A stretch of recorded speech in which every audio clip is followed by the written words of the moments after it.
That's Nio from her debut album Wildwood. The UK-born, New Zealand-raised, and LA-based artist has taken her time releasing this first record, but it seems the wait was worth it. Oh, I'm just excited to have a full record out that feels like me in the, I feel like I've like nailed my sound with this one, and yeah, I really waited a long time to make a full record because I wanted to make sure that it was going to sound like me. And so I'm very, very proud to finally just be kicking it. I feel like it's one of those, I feel like it's a teenager that's reluctant to leave home, and I'm like standing at the back door, like ready to kick it in the ass. That's how it feels. So what will we hear on this album that makes it sound like you?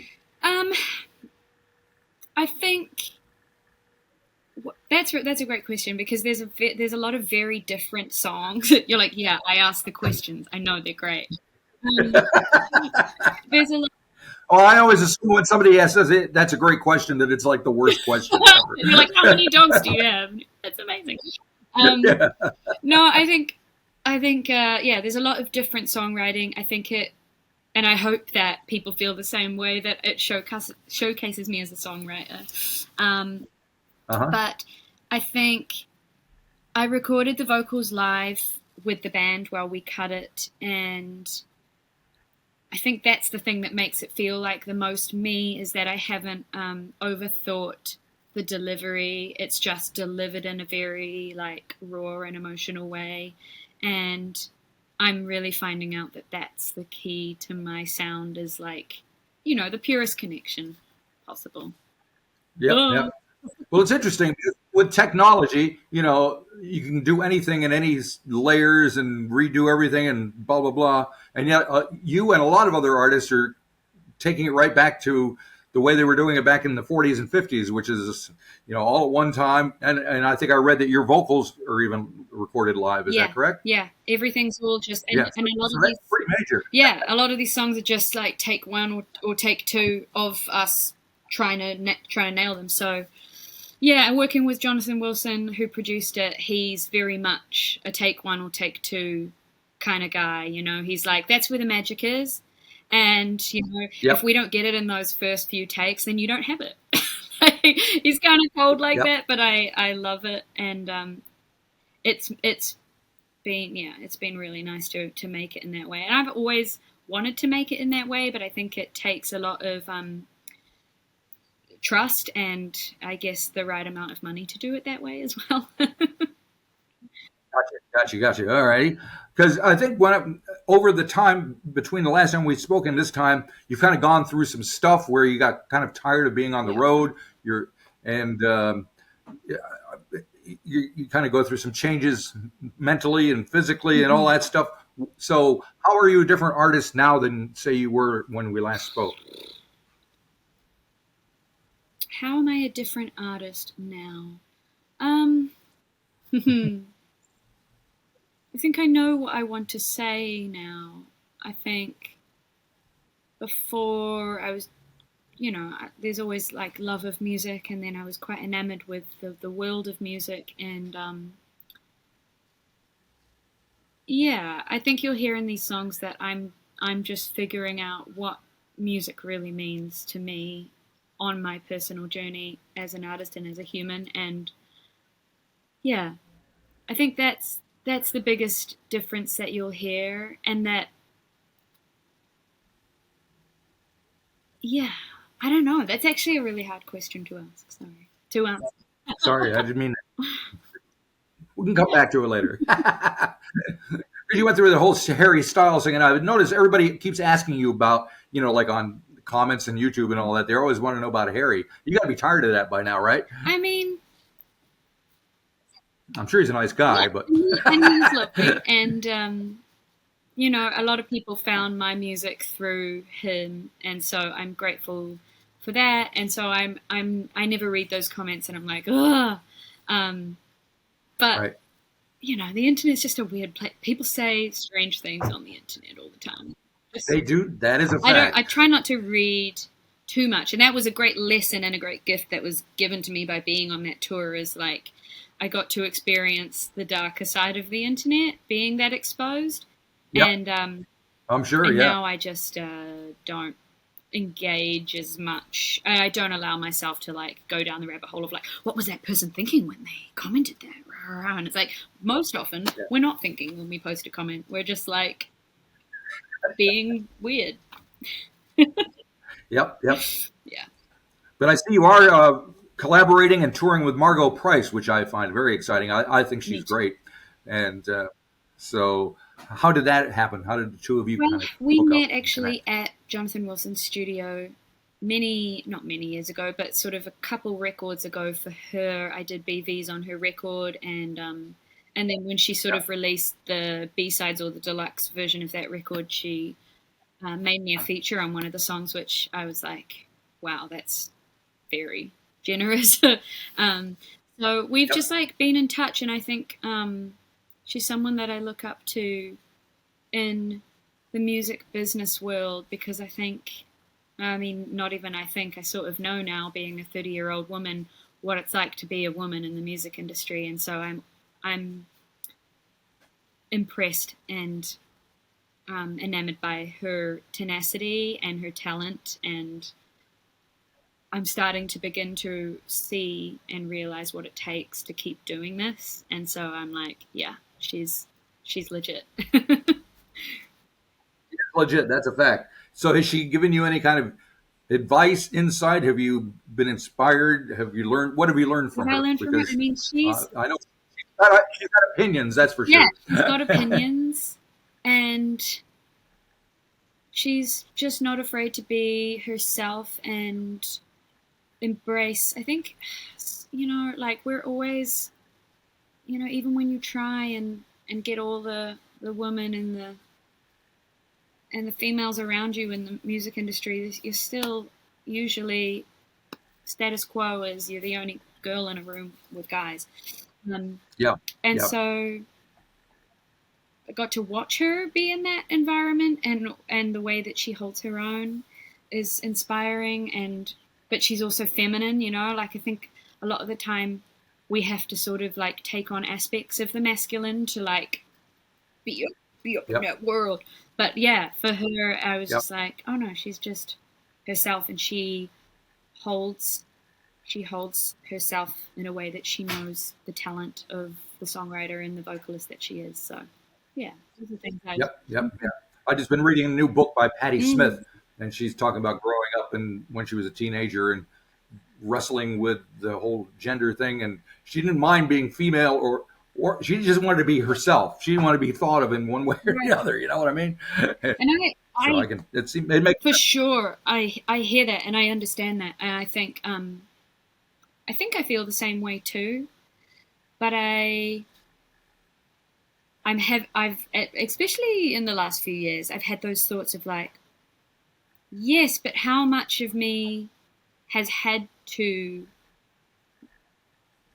be in my masculine to navigate the worlds that I've been through. And so it's right. Like many records that have come before this one, it becomes a stripping back of identity and a rebuilding of like, okay, what is it that makes up me as a human being, gender aside, everything aside. Yep. Now I think the next single, is it called Conduit? Is that what the focus track? Please tell me. The focus track. Please tell me if you have anything more to say about this new focus track thing that the industry's doing. I don't know what anything means anymore. I was like, I made the music videos and all the content that you have to make to go with 3 singles, and then they were like, cool, and what's your focus track? And I'm like, what the fuck? Sorry, what? I've got one that's out of focus. Can we use that?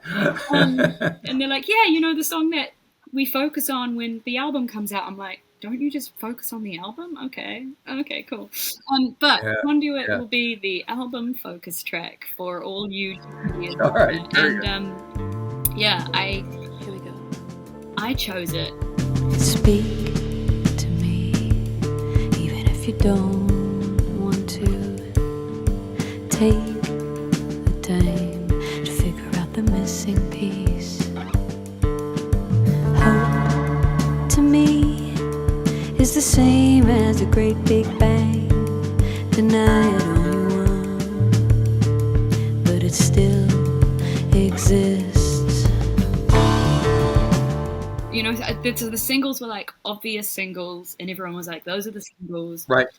And this focus track is like, this is for me the foundation of the album. It's like right in the middle, and it's meandering and semi-psychedelic and a little bit of everything that I love, and you can get lost in it. And I just love songs that you can get lost in.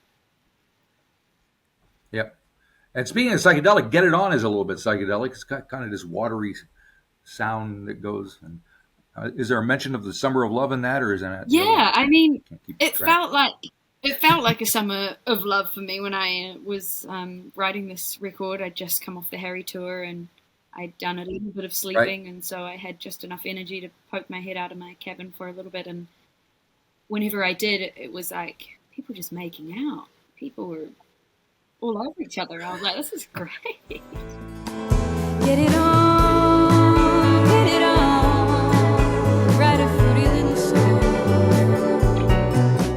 Get it on,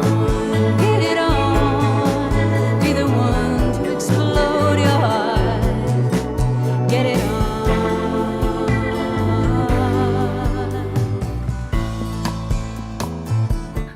Do you have a show in LA coming up like tomorrow or something? Yes, I have a show coming up. Well, not tomorrow, but the day after. Yeah. Yeah, what My time? tomorrow, Who but- cares what time even means? Anyone, but yes, I'm so excited. I have the sickest band, and yeah, just getting to play it live is nice to remind myself why I made it. Okay. All right. Another track I want to talk about was There's a Dog, because I thought there's a banjo and there's a harmonica, so I like kind of all that stuff. It was that river song that sung you back to innocence.